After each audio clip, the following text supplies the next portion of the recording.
Yo soy Jesús Andrés Sánchez Cazorla, coordinador de este espacio, Mirada al Mundo, que es un espacio del Instituto de la Paz y los Conflictos, que se creó en el curso 2010-11, hacia mediados de ese curso, y es un espacio que pretende reflexionar sobre y debatir sobre conflictos sociales relevantes en el contexto de la construcción de la paz, entendida esta en un sentido muy amplio.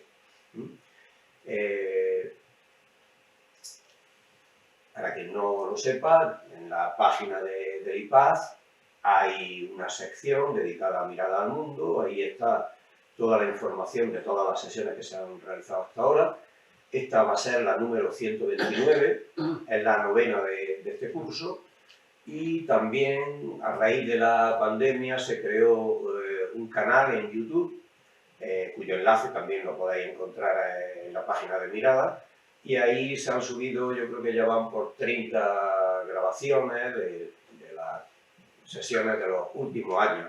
Están todas las que ha habido en particular, todas las que ha habido de este curso. Bueno, la sesión de hoy, como sabéis, tiene el título de El juego, entre comillas, el juego entre fronteras, la ruta migratoria hacia Europa a través de los Balcanes.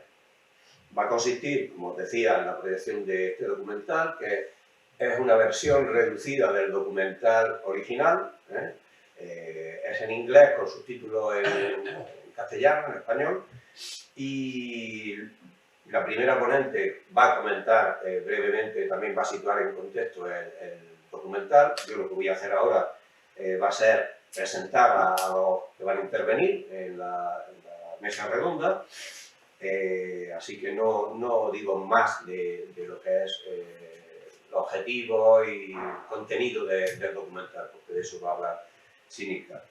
Así que paso a presentarlo.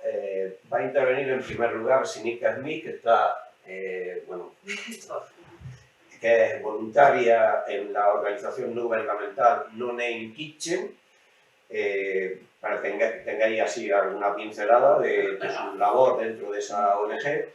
Estuvo las 2 semanas entre diciembre del 2022 y enero del 2023 voluntaria en el terreno, o sea, en este caso en un pueblo fronterizo en Serbia, SIV, ¿no? El pueblo, el trabajo pues, típico, ¿no? De voluntariado en esas zonas, ¿no? Logístico, gestión de dinero, reparto de comida, ropa, etcétera, ¿no? Desde su vuelta a España en enero del 2023 ha organizado 5 proyecciones de este documental en colaboración, bueno, de documental con varios colectivos granadinos, ¿no? En particular me parece que lo último ha sido en La Tertulia, ¿no? En La Tertulia, ¿vale? Sí. Bien. En segundo lugar, va a intervenir, no antes del documental, Ana Apausa Veneros, que es también ex voluntaria en Grecia. Entre octubre del 2017 y diciembre del 2017 estuvo al norte de Tesalónica, junto a la frontera con Macedonia, en Policastro, ¿no? Creo que se llama, sí. Trabajando en un centro, Open Cultural Center, ¿no? También en ese tiempo estuvo en la isla de Chios, en Grecia, colaborando con otra organización. Entre febrero de 2018 y julio de 2018 volvió al centro este de Tesalónica, pero también estuvo en Lesbos, ¿no? Un periodo de ese tiempo. Entre septiembre de 2018 y enero de 2019 volvió a estar en Tesalónica. Y por último, entre septiembre de 2022 y diciembre de 2022, está en la ejecución del proyecto artístico independiente llamado De Granada a Grecia, con el Open Cultural Center, ¿no? Si acaso luego, pues a lo mejor tu intervención al final, ¿no? Digo, después del documental, comentar algo de ese proyecto, podría ser interesante, ¿no? En tercer lugar va a intervenir José Ángel Ruiz Jiménez, que está a continuación de Sinica, que es profesor del Departamento de Historia Contemporánea de la UGR, el director actual del IPAZ, y está especializado, entre otras temáticas, en conflictos en los Balcanes. En particular, uno de los textos más recientes es Egypt, que tiene el título de "Y llegó la barbarie, nacionalismo y juegos de poder en la destrucción de Yugoslavia", que está publicado en Ariel. Y en cuarto lugar va a intervenir Diego Checa Hidalgo, que también es profesor del Departamento de Historia Contemporánea, también miembro del IPAZ, es el secretario actual, el director también de la revista de Paz y Conflicto, y bueno, ha tenido, dentro de su labor de investigación, ha estado en distintos lugares de América Latina, México, Colombia, también en el Oriente Medio, en particular en Palestina, y también dentro de Europa, pues España y la antigua Yugoslavia. Le voy a pasar la palabra a Sinika Smith, ¿vale? Para que comente lo que sitúe el documental, ¿no? Cuando puedas. Sí. Esto pues en principio voy a hablar un poco de... Mira, digo el micro. Vale. Perfecto. Pues en principio voy a hablar un poco de qué es shadow gaming, ¿no? Sí, vale. Shadow Game es un proyecto multimedia e interactivo. El documental que vamos a ver hoy, y acompañado por unos cortometrajes, juegos interactivos, fotografía, materiales escolares, campañas de información e investigación. El equipo de Shadow Game, en principio, las que han hecho el documental son Elfie Blankenburg y Ernst van Driel. Son esas mujeres de Holanda. En esta foto se ve con algunos de los actores, los personajes del documental. Pero encima no solo es el documental, ¿no? Sino que hay varios proyectos que han hecho tanto con las personas que conocían en el terreno como con la Unión Europea en los últimos años, desde que se estrenó en 2021. Fue grabado a lo largo de 3 años de manera experimental, en gran parte por los personajes mismos del documental con sus móviles. Y después mandaron el contenido, los videos, las fotos a las directoras. Y desde entonces se ha proyectado en más de 20 festivales globales. Ha ganado varios premios de cine y también de periodismo por el trabajo de investigación que han hecho junto con otros colectivos. Okay. ¿Sí puedes pasar al dispositivo? Gracias. Y pues eso, a lo mejor os estáis preguntando qué tiene que ver con esto Nonin Kitchen, ¿no? Pues Nonin Kitchen es la ONG con que yo hice el trabajo voluntario ese invierno pasado. Sus acciones incluyen asistencia médica, distribuciones de ropa y comida, apoyo legal y la denuncia de abusos y la recopilación de testimonios en zonas fronterizas. Esta ONG trabaja sobre todo fuera de los campamentos oficiales de refugios, en lo que se llama squats o jungle, la jungla. Se formó en 2017 en Belgrado, cuando se descubrieron más de 1000 personas, mayormente afganas y sirias, viviendo en un edificio abandonado, poco después del cierre violento de la frontera húngara. En aquel momento, unos voluntarios empezaron a cocinar junto con los refugios. Por eso se llama Nonin Kitchen, la cocina sin nombre, porque ahora lo que hacemos es adaptarnos a cualquier necesidad del terreno. Pues en estos tiempos, en 2017 y 2018, la ruta de los Balcanes no se conocía tanto a nivel mundial. Entonces Nonin Kitchen era uno de los primeros grupos de activistas trabajando en esta zona. Entonces, Nonin Kitchen ha sido el puente original entre las cineastas holandesas y los chavales que estaban viviendo escondidos en la jungla, los chavales que salen en el documental, en sitios como Sombor o Subotica en Serbia. Podéis ver en el mapa, creo. Sombor no, pero Subotica, que está al lado de donde estaba yo, en Ship. Y también se hicieron contacto las directoras y los personajes en Bosnia, en Velika Kladuša. Así que ahí es el vínculo entre la ONG y el proyecto multimedia interactivo de Serbia. Entonces yo cuando volví a Granada después de esas 2 semanas en Serbia, este enero pasado, me contactaron de Non in Kitchen para ver si yo quería formar parte de una campaña de información. Entonces empecé a organizar proyecciones en varios sitios de Granada. La última fue en La Tertulia la semana pasada. Ana organizó uno también conmigo en Biblioteca Hermanos Quero. Y también hemos trabajado con varios colectivos como La Colectiva o en espacios de coworking como La Variable, publicando los eventos en UTheme y intentando sacar el tema lo más posible en nuestra comunidad. Ya.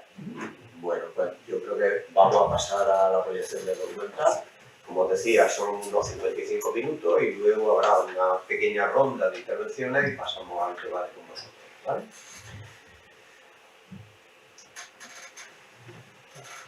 Tampoco. Lo que quieren realmente es llegar cada vez más cerca a la Unión Europea, ¿no? La mayoría no querían acabar ahí en un pueblo fronterizo de Serbia, ¿no? Y la mayoría de la gente que conocí, casi todos de hecho, eran afganos jóvenes, algunos con 13 o 14 años, y casi todos también tenían familia ya viviendo en Inglaterra, en Francia, en Austria, en Bélgica, en Italia, en varios países, ¿no? Sin embargo, la Unión Europea quiere que se queden allí, o realmente, mejor dicho, que quieren que no estén en la frontera con la Unión Europea. Tener en cuenta que Croacia entró en la Unión Europea cuando yo estaba todavía ahí, o sea, el 1 de enero de este año entró Croacia en la Unión Europea. Entonces, a partir de esa fecha se empezó a ver devoluciones en caliente aún más de la frontera con Croacia hacia el sur de Serbia e incluso a Bulgaria y alejándoles aún más de la Unión Europea. Y claro, Serbia recibe dinero de la Unión Europea para lidiar con esta llamada crisis de migración, ¿no? Para gestionar también sus centros en que viven miles de personas atrapadas. Además, las condiciones dentro de los campamentos que suelen estar en las fronteras son frecuentemente despreciables. En principio va un campamento adentro, un compañero italiano que estaba ahí conmigo en Ship. Llegó a grabar videos de las condiciones ahí en ese un campamento oficial, ¿no?, de la Unión Europea. La falta de colchones, los chinches, los baños sucios que solo tenían agua fría, que tenían heces en los suelos, los pocos recursos médicos, las estaciones para cargar los móviles que solo tenían 2 enchufes para el campo entero en que a lo mejor vivían cientos de personas, ¿no? Sin embargo, el hecho de que están ahí esas personas, esa gente en movimiento, crea una situación muy, muy tensa entre los serbios y la gente en movimiento, que pueda intensificarse rápidamente y descontroladamente. Íbamos con regularidad a 4 squads, a la jungla, llamados Río, Lago, Vía del Tren y Casablanca. Entre ellos había lo que se llaman smugglers, que tiene una connotación un poco mala esa palabra, pero así lo llamaban. Esa es la palabra que usaban. Que sería como traficantes. Sí, traficantes, eso. Y una cantidad variable, dependiendo del día, de pasajeros. A veces 3, a veces 20, ¿no? Dependiendo del día, como he dicho. Uno de los squads se llevaban bien entre ellos. Por ejemplo, el Vía del Tren se va bien con Lago, pero con otros había problemas entre ellos, porque al final es como con quién vas y con qué grupo te fías, y es un poco de territorio, ¿no? Normalmente solo podíamos visitar 2 squats al día, porque llevábamos 4, 5, 6 horas en cada sitio, tomando té, muchas veces, casi cada vez compartiendo una comida o cena, charlando, tocando música, cantando y hablando de la vida. Si había mucha gente, también solía tardar mucho tiempo en las duchas y los primeros auxilios también. También a veces visitábamos un hombre serbio, Soran, o íbamos a ayudar en squats más grandes, como en Sombor o en Subotica.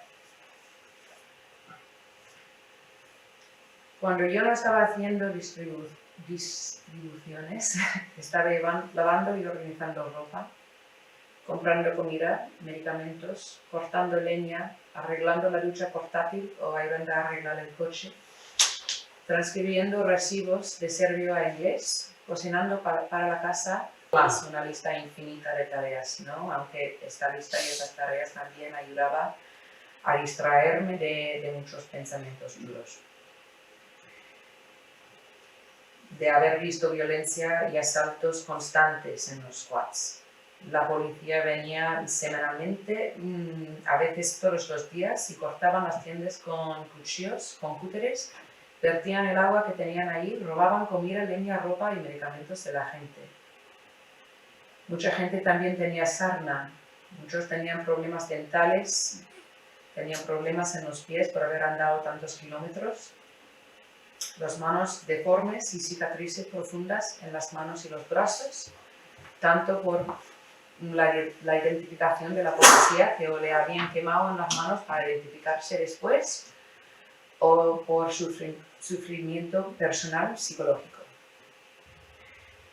Y mucha gente también nos hablaba de Afganistán, de miembros de la familia muertos, asesinados por el talibán o también por el ejército estadounidense, de la cárcel, de tortura y de los años que llevaban viajando, de los meses y muchas veces años que llevaban atrapados en los países. Las estructuras de poder eran muy complejos. Yo, estando ahí solo 2 semanas, apenas llegué a entender una pequeña porción de la situación real en los Balcanes.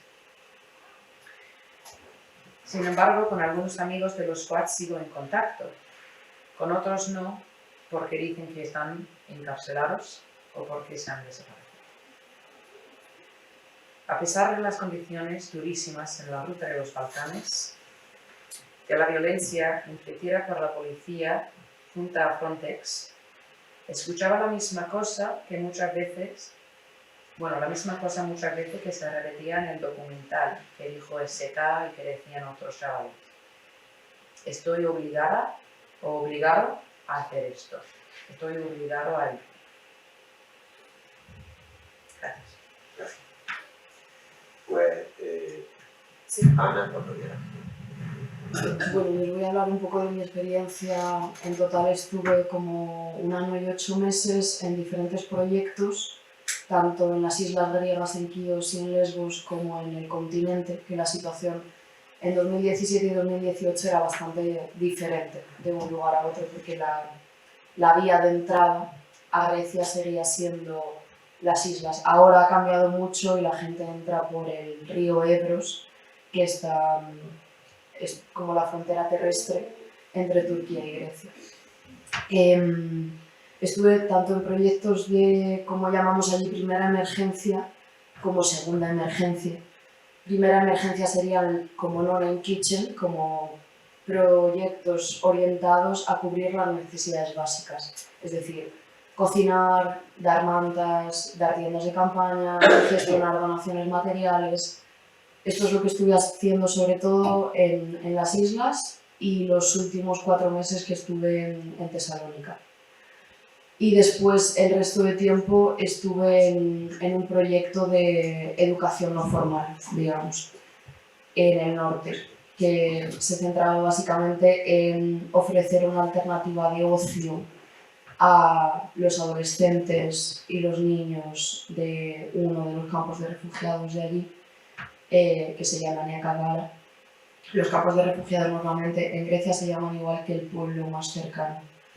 Y bueno, básicamente con esta organización también hicimos todo el papeleo para poder escolarizar a los niños. Ahora esto ya se hace automáticamente, como respetando realmente la ley, pero antes no era así. Hasta 2019, final de 2019, había niños sin escolarizar durante años en los campos, que dependían de proyectos muy específicos, como por ejemplo un proyecto que tenía Save the Children, y en cuanto se acababa la financiación, pues las ONGs grandes se van, ¿no? Entonces eso creaba un vacío muy grande de necesidad. Y bueno, el sitio donde estuve en Tesalónica, que es el que simplemente voy a mencionar un poquito más, es el primer sitio que sale en el documental, que sale como un parque en el que hay una chica lavándole el pie y curando. Pues ahí es donde estuve 4 meses. La organización que sale es la Doc Mobile, que es una organización que montó una señora alemana. Alquiló ¿cómo se llama? Una ambulancia y directamente iba como de frontera a frontera y se quedó en la frontera que sintió que necesitaba como más ayuda, que en ese momento era Tesalónica. Y nosotras lo que hacíamos, yo estaba en una organización que se llama Filoxenia, que es como lo contrario a xenofobia, semánticamente, digamos. Y lo que hacíamos era dar comida, cocinar comida y repartirla. Y lo que ha dicho Simka sobre el presenciar la violencia de primera mano, creo que es la cosa más chocante una vez que estás en terreno, ¿no? Porque era la época de subida de Amanecer Dorado, el partido fascista griego. Entonces recibimos muchísimos ataques fascistas, especialmente allí porque era el único lugar donde podíamos repartir la comida. Era un parking al lado de la sede en Salónica de Amanecer Dorado. Entonces era muy complicado porque la policía griega es una policía muy fascista. Entonces tú no puedes llamar a la policía si viene un grupo fascista porque te detienen a ti. Esto ocurrió muchas veces, no lo digo como algo sensacionalista. Y luego en Lesbos también recibimos un ataque fascista que duró más de 9 horas en la plaza de Mitilene, la ciudad más grande de Lesbos, que de hecho, bueno, trascendió fronteras y hay varios artículos en español escritos sobre esto. Y más o menos eso quería comentar, como podría comentar más cosas, pero prefiero dejarlo abierto y que... Sí. ¿Quiere decir algo de Granada, Grecia. ¿Sí? Sí, cuando me volví a España, me volví a Granada para estudiar el máster en cooperación, porque sentía que ya había llegado a mi límite, pongamos, en Grecia, ya no podía aportar más. Entonces, después de estar aquí y poder conocer la ciudad y la alternativa cultural que Granada me dio, me volvía mucho a la cabeza Grecia. Y entonces monté un proyecto con otras 3 personas, con otros 3 amigos y amigas, que se llama De Granada a Grecia, cuyo objetivo era llevar a uno de los campos de refugiados, en colaboración con una de las ONGs en las que estuve, una alternativa de ocio artístico, digamos, o de creación artística.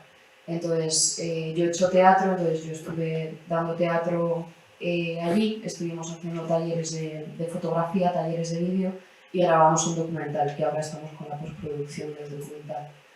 Y esto básicamente. Y organizamos un festival como al estilo un poco de Granada del Albaicín allí, en la puerta del campo, y hubo unas actuaciones muy bonitas, hubo gente de muchísimos países cantando, tocando, nos echaron, pero nos fuimos a otro lugar y bueno, está todo grabado y fue realmente como una experiencia muy sanadora. Y los talleres siguen ocurriendo allí. Ahora hay personas de la comunidad que son los profes de teatro, los profes de percusión y todo esto. Bueno, digo, antes de proseguir, en la página de Mirada, en la parte correspondiente a la sesión de hoy, hay algún enlace ejemplo, a la ONG esta Non-Name Kitchen, pero la intención es que se vaya complementando, ¿no? Complementando con otros materiales. Entonces, hago la invitación, ¿no? Para en la medida en que queráis aportar, ¿vale? Más cosas. Pues le paso la palabra a José Ángel Ruiz, el director de IPAZ. Muchas gracias, Jesús. Muchas gracias a Nika y a Ana. Bueno, creo que el silencio que ha habido en la sala cuando terminó el documental era muy elocuente. Creo que reflejaba cómo todos nos hemos sentido profundamente conmovidos por lo que hemos visto. Creo que hemos visto un ejemplo perfecto de xenofobia y heterofobia, esa pulsión del ser humano de desagrado hacia los grupos diferentes que vienen desde la prehistoria. El ser humano siempre está organizado en grupos y siempre ha jugado entre la desconfianza hacia otros y también la fascinación, el interés hacia ellos. En este caso, influye otro sentimiento que ha potenciado esa xenofobia, heterofobia y no la curiosidad, la cercanía, que es cierto sentimiento de rabia que percibe la población porque no conocen a estos muchachos. Para ellos son un poco objetos, cuerpos, gente desconocida que no es de allí y que sin permiso, sin ser invitada, quiere entrar al país. Y me parece algo inaceptable. Y diría, bueno, a ellos tampoco les gustaría que fuesen a sus casas sin que se les invitara. Además, hemos visto cómo habéis señalado la poca solidaridad de la gente. Si había grupos fascistas, policía, también que trataban con mucha dureza a los chicos, pero poca gente local. Era una indiferencia y una indiferencia que, con un silencio que me parecía como, sí, si hacen eso los fascistas o la policía, no hay muy dedo. Es un silencio, una pasividad muy cómoda y cómplice. Y claro, también hemos visto que la policía no es una policía normal. Tienen a la frontera gente con un perfil muy particular, de un tamaño grande, fuerte, para poder manejar físicamente a los muchachos, y también con un carácter pues agresivo, obvio. No son policías elegidos al azar, eso está claro. Así que hemos visto la enorme ausencia de puentes entre esa actitud pues, primitiva de desconfianza y rechazo al otro, y también de miedo a que vengan a quitarnos lo que tenemos, a lo material, a que compitan por recursos escasos. No hay puentes entre esto y también entre la solidaridad que el ser humano tiene dentro de sí. Entonces, vosotras habéis un ejemplo, un puente de solidaridad, y os agradecemos que lo hayáis contado porque la única solución es humanizar a las personas, porque los problemas que se ven, eso, como inmigrantes, son objetivos que no son casuales, que los deshumanizas. Saber su nombre, escuchar sus voces, ver sus caras, escuchar sus historias, nos convierte en humanos y cambia totalmente la actitud. Mientras eso no exista, pues los estados siguen siendo muy duros con ellos y la gente pues sigue siendo bastante indiferente. Entonces esta humanización es uno de los pocos caminos en una situación tan dramática como la que hemos visto. Y bueno, algunos comentarios breves más. También en mi estancia en Serbia detecté un rechazo, porque los Balcanes es una zona muy habituada a la diversidad de culturas, de idiomas, de ropa, de comida, pero a su diversidad. Entonces no están acostumbrados a recibir gente de fuera. Para ellos es una experiencia nueva y no bienvenida. Aún así, no vi los casos de violencia de Hungría y Croacia, Serbia, que fueron pues, bajo Kolinda, Grabar Kotanovic, pues incluso se legisló para que aquellos croatas que ayudaran de algún modo a los inmigrantes fueran considerados como delincuentes. Entonces, no es solo la policía, el Estado, la indiferencia de la gente, sino si alguien quería ayudar, pues se consideraba que había cometido un delito y se procesaba por ello. También pues llama la atención, incluso cuando en España a partir de 2011 vinieron inmigrantes a raíz de la Siria, como la mayoría eran al final afganos, más que sirios, estaría sirios también. Y bueno, no quiero extenderme más, porque es el tiempo que tenía, incidir en el agradecimiento por vuestro esfuerzo, en las dificultades que habéis pasado, en los momentos tan duros, compartiendo la vida con estos chicos, para humanizarlos, para mostrarnos su lado humano. No sabéis, no nos habéis mostrado a inmigrantes, a gente que hace el juego, sino a seres humanos con unas historias sobrecogedoras, que nos humanizan, que nos conmueven, que nos conciencian contra esa heterofobia, esa xenofobia y ese sentimiento primario de rechazo al diferente, porque al final son cuestión de miedo y hace que uno te dé miedo cuando empiezas a conocerlos. Muchas gracias, José. Diego.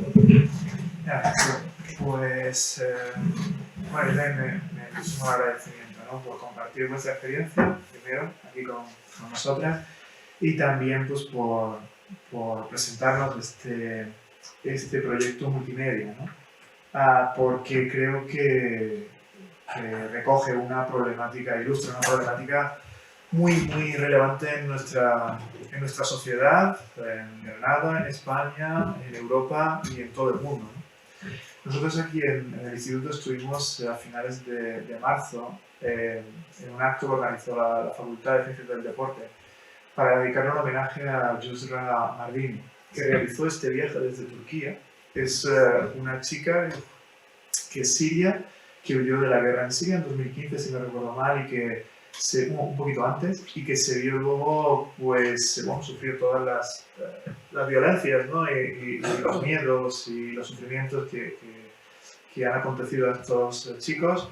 Llegó a Alemania y luego fue incorporada al equipo olímpico, que por primera vez el movimiento olímpico organizó para reflejar esa problemática, ¿no? En 2015, que luego ha repetido de nuevo en los siguientes Juegos Olímpicos, ¿no? Entonces ella es uno de esos ejemplos que ilustran la vida de esas personas refugiadas que hoy día, como os decía, pues es una problemática global que afecta a 90 millones de personas. Nunca antes en la historia tanta gente había sido desplazada forzosamente. Técnicamente, refugiadas y refugiados son 20 millones, pero luego hay otra gente que no se ha desplazado del país y que están desplazados internamente, y todos ellos desplazados forzosamente, porque nadie quiere sufrir las penalidades que están sufriendo estos chavales de un día para otro y está por gusto, ¿no? O sea, esto se sufre pues porque se está escapando de algo, ¿no? Se está escapando de situaciones muy difíciles que normalmente implican altos niveles de violencia, ¿no? Así que, bueno, una cosa también que hay que recordar, ¿no? En esta situación es que a pesar de la alarma que suscita en Europa este problema, que no nos olvidemos que el 83% de estos 90 millones de personas no están en Europa ni en Estados Unidos. Están en países de ingresos bajos o medios. Para nada en países ricos europeos o americanos. O sea, esas son las estadísticas que tiene la Oficina de Naciones Unidas de Refugiados y que se pueden consultar y son datos fidedignos, ¿no?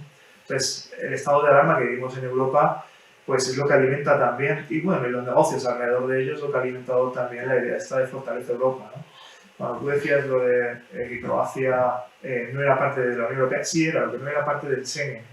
Y Schengen lo que implica es el control de fronteras. Entonces, lo que estamos viendo ahí en la frontera de Croacia, en Hungría y demás, es cómo Europa trata de blindar sus fronteras ante la llegada de esta gente que no quiere. Esa Europa que dice que respeta los derechos humanos y que es solidaria y que bla, bla, bla. Bueno, pues con unos más que otros. Y en el contexto de la ruta por los Balcanes, además, lo que hace la Unión Europea es externalizar esos servicios de seguridad y de protección de las fronteras. ¿Por qué? Porque estos países que atraviesan los migrantes son países que quieren entrar dentro de la Unión Europea. Y en los procesos de negociación con la Unión Europea para acceder y ser miembros, una de las exigencias que les pone la Unión Europea es el control de las fronteras. Que no dejen entrar a inmigrantes, que no dejen entrar a refugiados. Y ya no solamente lo hace Europa con países, condicionando, ¿no?, a esos países como Serbia, Montenegro, Macedonia del Norte, que quieren ser parte de la Unión Europea. Es que lo hace también con Turquía. Con Turquía ha subcontratado esa barrera, ¿no?, ese muro para que no entren estos ciudadanos, estas personas, ¿no?, en Europa. bueno, se parece también mucho a nuestra frontera sur, no nos tenemos que ir a Grecia para ver eso. Vuestra organización trabaja también en Ceuta, ¿no? O sea, ahí esa problemática está presente en Melilla, en Ceuta, de la misma manera. Por último, mencionar también el tema del racismo, ¿no? Esta Fortaleza Europa se construye contra las personas que no son blancas, contra las personas que no son católicas, que no son cristianas. Esta Fortaleza Europa no se ha construido contra los ucranianos, que igualmente que afganos y afganas, personas iraquíes, sirias, marroquíes, etcétera, pues huyen de sus países y vienen a Europa. Pues cuando hay voluntad política y el racismo no es un impedimento, pues no hay problema para aceptar a personas que están sufriendo, porque empatizamos con ellas. Entonces, bueno, frente a ese racismo y esa Fortaleza Europa, pues tenemos el ejemplo de personas como ellas y de sus organizaciones que desde la solidaridad europea, desde esa otra Europa solidaria, que cree en la justicia, que ve en las personas a seres humanos y no a amenazas, pues muestran esa otra cara de Europa que trata de construir un mundo mejor, un mundo más pacífico y, entre otras cosas, pues reducir la violencia que afectan a estas personas, ¿no? Así que muchas gracias por vuestro trabajo, que es muy necesario, pero que ojalá que sea cada vez menos necesario, ¿no? Y que no se nos olvide eso también a la hora de votar, que es importante. Gracias. Muchas gracias. Bueno, pues son las 9:10. Si os parece, abrimos la posibilidad de que intervengáis, si queréis hacer consideraciones o preguntas. Si alguien quiere intervenir, que levante la mano. Que ha sido estupendo. Y que mi pregunta era un poco a tenor de lo que ha dicho el profesor Diego Checa. Es decir, hace un año, cuando comenzó, bueno, hace un poco más de un año, cuando comenzó la invasión rusa a Ucrania, se demostró efectivamente que hay refugiados de primera y que hay refugiados de tercera o cuarta o quinta categoría.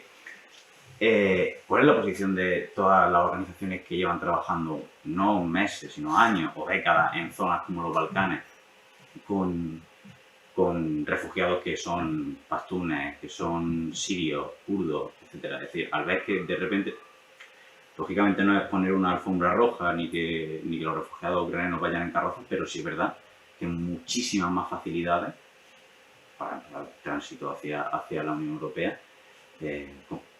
¿Cómo reaccionan las organizaciones ante eso? ¿Hay alguna pregunta más? Y si no... Sí, bueno, si os parece, lo digo por la limitación de tiempo, ¿no? Para ver puntos de vista distintos. Pues Cristino, cuando quiera. Bueno, pues ante todo agradecer el que nos hayáis contado la experiencia vuestra, vuestras opiniones, sabias opiniones, y que nos hayáis llegado estos datos tan fiables, ¿no? Son para algunos. Conocíamos algo, pero no con tanto detalle. Mi pregunta va en el siguiente sentido. Una de las amenazas, aparte del cambio global que está experimentando el planeta, no solamente climático, sino de extinción de especies, entiendo y creo percibirlo, y creo que la mayoría de los analistas así lo ven, es el incremento de las migraciones, que no es un fenómeno que vaya a ir a menos, sino que va a ir a más.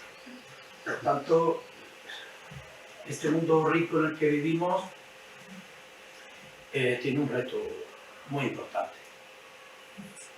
Es un reto mayúsculo, que tiene que intentar resolverlo aplicando los derechos humanos, sin duda alguna.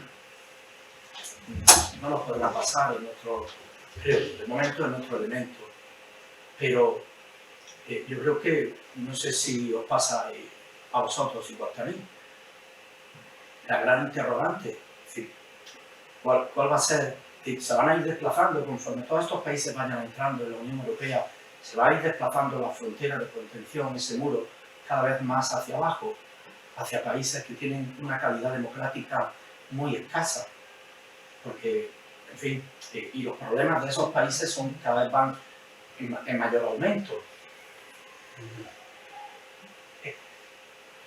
Claro, es una pregunta muy simple. ¿Cuál sería la solución o cuál es la solución preventiva, porque es más una acción de prevención, porque va a implementarse en el futuro. Ya no es un problema real del presente, sino que va a implementarse en el futuro. Teniendo en cuenta esas circunstancias de escaso valor democrático que tienen los países a los que vamos a poner como muro de contención, o quizá no, o quizá la solución no es un muro de contención. Vosotros tenéis los argumentos seguramente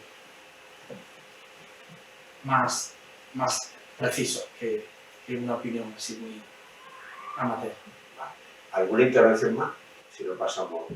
Só para conectar com a posição do querido allí, essas organizações têm debate acerca de aspectos estruturais que envolvem estados europeus de maneira política profunda, porque em diálogos com colegas, também gente muito cercana e muito especial, muito bem intencionada, muitas vezes noto que há uma falta de profundidade política, uma dificuldade em compreender por que se produzem as migrações em estados como Líbia, como Síria, e cai num ativismo nobre e maravilhoso, muito influenciado por aspectos cristianos, em minha perspectiva, pero pobre, porque vai chegar um momento em que temos que seguir com nossas famílias, cansamos, temos que trabalhar, e não deixamos um legado acerca de tudo que estamos vendo.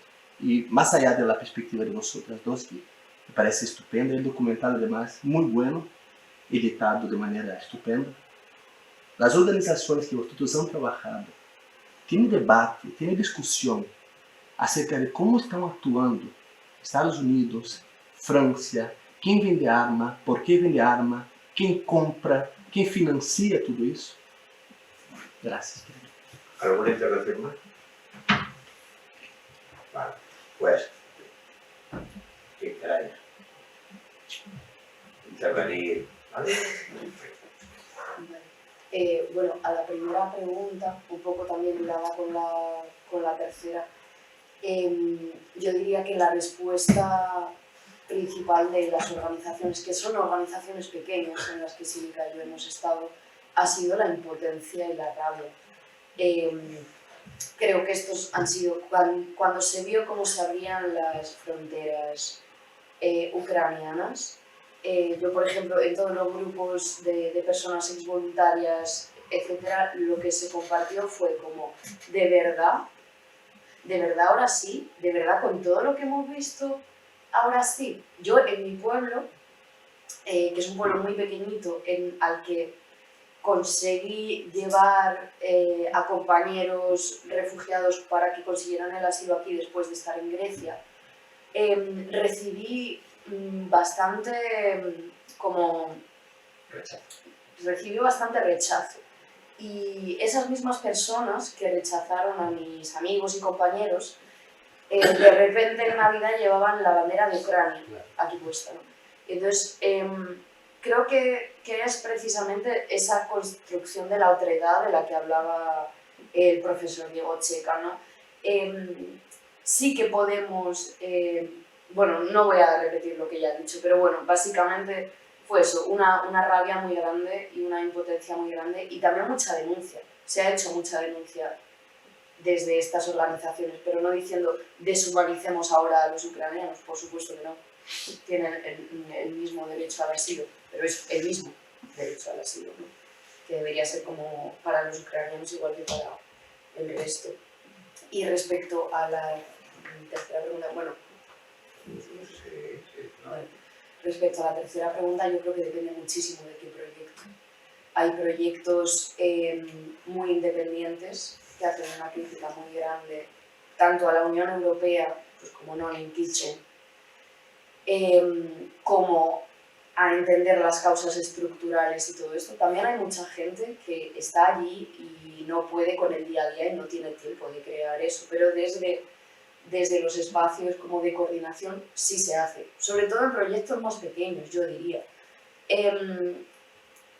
Desde mi experiencia personal, que no quiere decir que sea así, yo he visto trabajar a proyectos muy grandes como ACNUR, en los que he visto un asistencialismo tan enorme y una falta de contextualización al tratar con las personas que a mí me asustó mucho, por ejemplo, y de hecho por eso decidí venirme a hacer el máster, para entender un poco este mundo de las ONGs grandes, ¿no? Pero sí, yo creo que depende mucho del proyecto. Pues sí, que una sensación de ira y como no me lo puedo creer, ¿no? Al respecto de la primera pregunta, ¿no? Y también mucha ironía, creo, que se sentía la gente. Yo incluso me enteraba de ciertas cosas, porque soy estadounidense, de activistas en los Estados Unidos que relacionaban la situación en la frontera con México a la situación en Ucrania, diciendo como que esto puede estar pasando, ¿no? Que esta gente durante la presidencia de Trump pues llevaba años o meses atrapados en la frontera y claro, cuando hay ganas se puede facilitar un proceso tan rápidamente y efectivamente o eficazmente, ¿no? Digo, que yo creo que en un sentido global había como una moneda con dos caras, ¿no? Una aceptación totalmente, sí, estamos de acuerdo, eso tiene que estar así. Y otro lado que era no un rechazo a la gente de Ucrania, sino como una ironía muy profunda, como no podemos entender cómo esto puede estar pasando ahora, cuando llevamos años luchando por la misma cosa para gente que no comparte el mismo tono de piel o la misma cultura europea, ¿no? La segunda pregunta me parece una pregunta muy interesante y tampoco sé si soy capaz de contestarlo, porque yo también vengo de esta experiencia preguntándome aún más cosas de que me preguntaba antes, ¿no? Non Kitchen es una organización que fundamentalmente lucha para que no haya fronteras en el mundo. La libertad de movimiento de toda la gente. Porque desde el punto de vista de muchas de las activistas, por ejemplo, mucha gente de Suiza con que estaba trabajando, el pasaporte, la libertad de movimiento dentro de la zona Schengen es un privilegio que tomamos sin mucha consideración, ¿no? Y también pues por el tema de la externalización de las fronteras y cómo se implementa eso por la policía los acuerdos de visados que tienen muchos países, ¿no? Y la colaboración con terceros países para la devolución de gente, pues hay muchísimas barreras, muchas vallas ya puestas para que el mundo, para la libertad de movimiento sea muchísimo más difícil para esta gente y sobre todo suele ser en países que están sufriendo como en Afganistán, por ejemplo, que tiene la oportunidad más pequeña o menos oportunidad de obtener un visado para visitar un país que casi cualquier otro país del mundo, ¿no?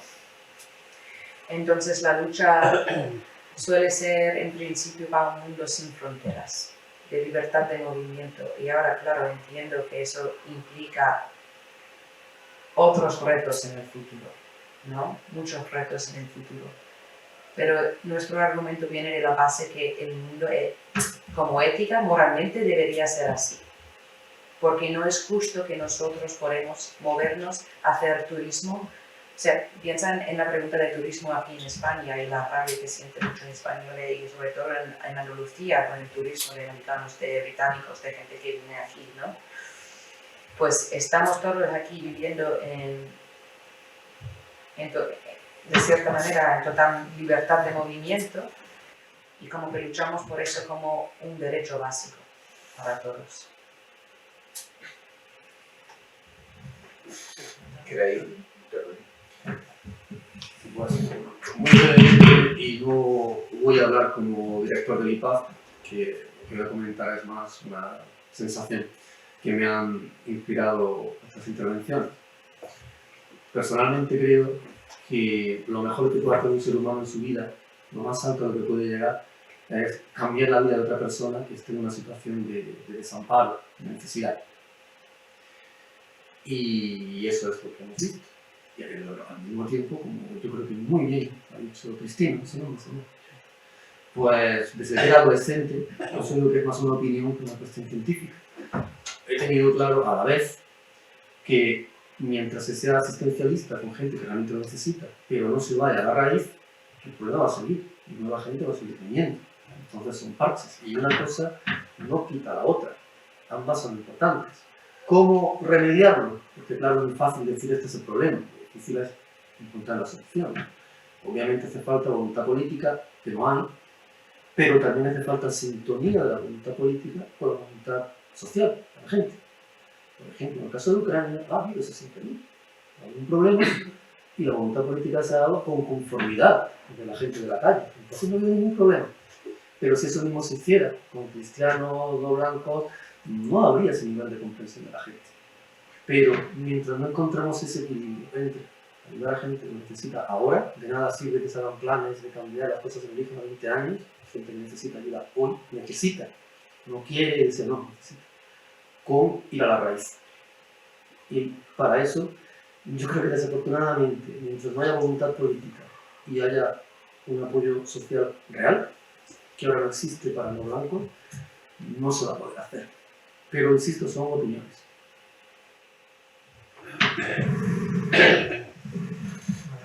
Al final yo creo que es una cuestión también de pensar el mundo que queremos construir. Es decir, Borrell lo tiene muy claro cuando habla desde la Unión Europea, como alto representante de la Unión Europea. Él viene a decir que lo que hay ahí fuera es la jungla, nosotros somos los europeos civilizados y tenemos múltiples amenazas. Una son las guerras, es Rusia, no sé qué, y otras son las migraciones y la gente que viene para acá. Y él lo tiene así de claro. Es súper triste la evolución de este hombre, pero, o siempre ha pensado así, pero es muy triste esa visión del mundo. El problema es que esa visión del mundo es compartida por mucha gente. ¿Por qué? Porque aplica unos componentes racistas, fruto de la educación que hemos recibido durante mucho tiempo. Porque durante mucho tiempo se han ido aplicando unos filtros que llamaríamos orientalistas, y es todo lo que viene de ciertos lugares, incluidos mundo árabe, Islam y lugares de por ahí lejos, pues es bárbaro. Son los bárbaros. Y nosotros somos los civilizados y somos los que tenemos el deber de... Y estos son una amenaza para nosotros. Eso desde el siglo XIX nos lo vienen replicando. Y nos lo vienen replicando con intención política de nuestras capitales y de nuestras élites, tratando de dominar y de controlar muchos lugares del mundo, muchos territorios, población, recursos, etc. 150 años de esa educación, que se ha difundido de múltiples maneras, pues nos lleva a que hoy día se aplica sin pararte a pensar. La mayor parte de la gente, probablemente de tu pueblo, es que no piensa, no se cuestiona esas verdades. A ellos les han enseñado que esa gente es sospechosa. Porque no son cristianos, porque son musulmanes, porque son árabes. Son raros y son sospechosos y se lo han enseñado así. ¿Cuál es el futuro? Pues depende. Si conseguimos ser mayoría, los que pensamos que el mundo no debe ser así, y que las personas son iguales unas a otras, independientemente del color de piel, de la raza, etcétera, etcétera, pues intentaremos convencer a nuestros políticos de que el mundo que queremos es otro. Esa es una labor fundamental, convencer a nuestros políticos que esas palabras, en el caso de Borrell, son inadmisibles. Que por lo tanto eso va a tener un coste político para ese señor y para la gente que lo apoya. Mientras no lo vean, eso no lo va a cambiar. Por otro lado, hay que educar a nuestros estudiantes, a nuestras familias, a nuestra gente, en nuestra ciudad, y empezando con nuestra ciudad. Porque hasta que no vean que lo que ocurre en la frontera sur es un problema, y es una barbaridad, es una salvajada, el hecho de que muera gente en la frontera, o cruzando el estrecho, se muera gente debajo de los camiones, los ahogos, en las playas, hasta que eso la gente no entienda que hay un sufrimiento de personas y que no se lo merece, pues no vamos a cambiar más allá. Entonces yo creo que la principal, bueno, y sobre todo a nosotros que nos toca en el lugar donde estamos, ¿no? Que es la universidad, pues nos toca una labor de educación y de concienciar a la gente de que estos son los problemas que hay, ¿no? Y que debemos de dejar de vencer.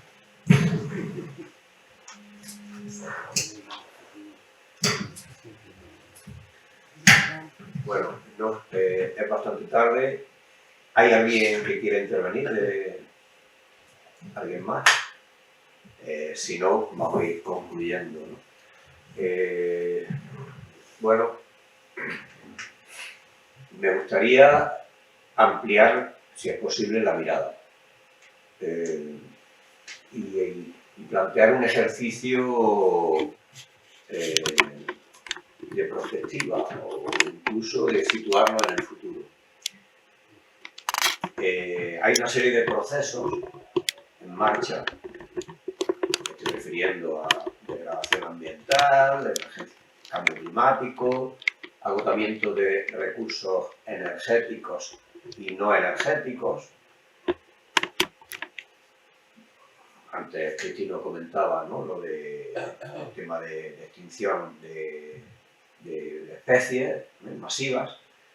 Es decir, escenarios que es posible que nos acerquen en espacios como este, es decir, zonas como Andalucía, España, escenarios que ahora mismo están en otros lugares, que en parte están provocando desde hace decenios movimientos migratorios que van en ascenso, porque la situación está empeorando.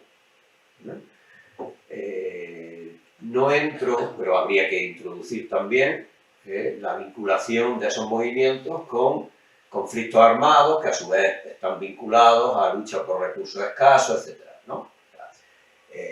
Con la influencia en esos lugares de los países ricos, ¿no? Porque son los que necesitan, los que están haciendo un uso desmesurado de los recursos, ¿no? Y eso lo sabemos. Pero este orden no es estable, o sea, ni sostenible, ni se va a poder mantener. O sea, ya sabemos que los escenarios se están complicando. Y aunque solo fuera por un ejercicio de ponerse en el lugar de otro, que muy probablemente vamos a estar en un periodo quizá no demasiado largo,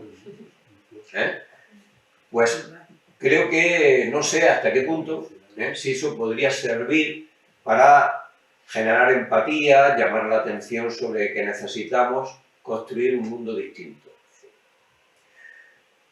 Claro, el mundo es muy grande.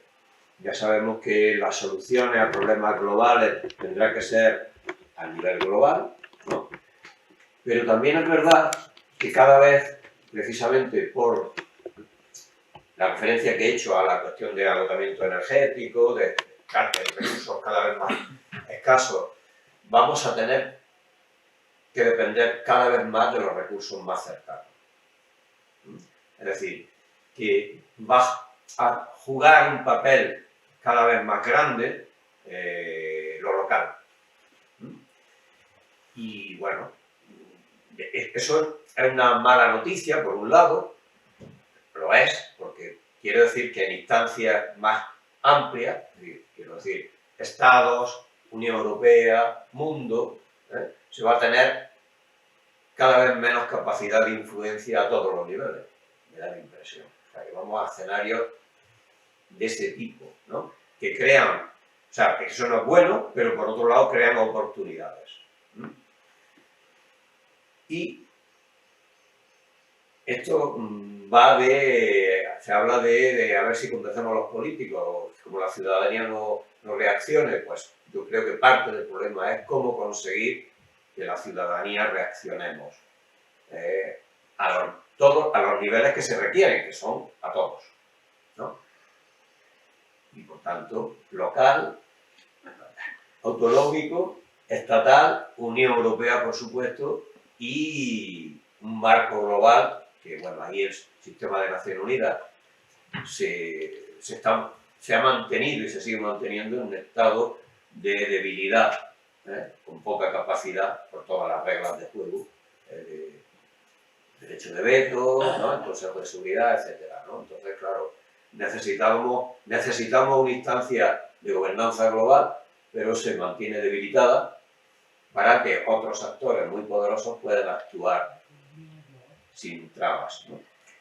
Bueno, esto es un escenario que, bueno, se pueden poner puntos suspensivos, ¿no? O sea, ¿qué pasará? Muchas gracias.